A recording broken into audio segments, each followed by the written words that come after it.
récit d'eux la maturité galactique. Éclat traverse le grand vide, une zone de l'espace sans étoiles. C'est une épreuve de solitude absolue. Il apprend à puiser l'énergie dans la structure même du vide quantique. Sa conscience s'étend, capable de ressentir les perturbations à des années-lumière.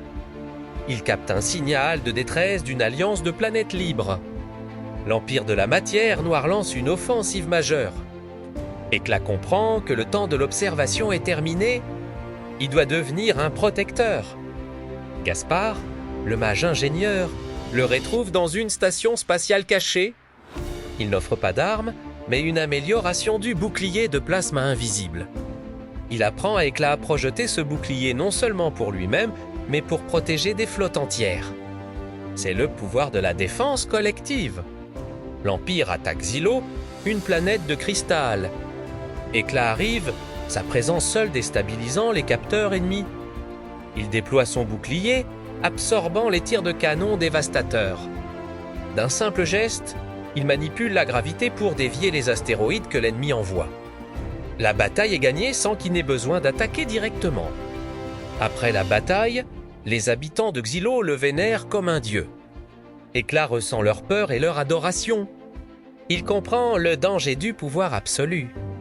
Il refuse d'être leur dirigeant et s'en va, apprenant que sa mission est de libérer, non de gouverner. Balthazar, le mage mystique, le contacte par télépathie.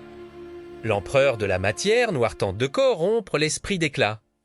Balthazar apprend à l'enfant à fortifier sa conscience, à utiliser l'empathie comme une arme pour dissiper la haine. C'est l'ultime leçon, la maîtrise de l'esprit. L'empereur, conscient de la menace d'Éclat, piège une étoile, la force en a devenir une supernova prématurée.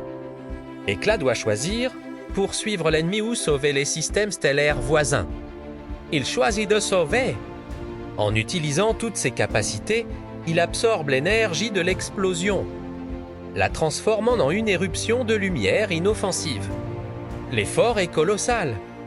Épuisé, Éclat sent son corps de plasma se dissiper. C'est le moment de vérité.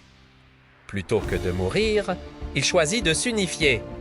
Sa conscience fusionne avec le réseau énergétique de la galaxie.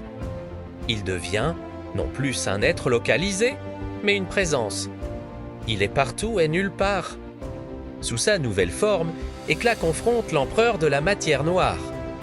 Il n'y a pas de combat physique. Éclat inonde la conscience de l'empereur avec toute la souffrance qu'il a causée, mais aussi avec l'espoir qu'il a tenté d'éteindre. L'esprit de l'empereur, incapable de supporter cette vérité, s'effondre. L'empire est décapité, sans effusion de sang. La galaxie est libérée. Éclat, désormais une conscience diffuse, veille. Sa lumière brille dans chaque étoile, son harmonie résonne dans chaque nébuleuse. Les rois mages, vieux et fatigués, regardent le ciel. Ils savent que l'anomalie est devenue la norme. La vie a triomphé et l'évolution de l'enfant a changé l'univers pour toujours.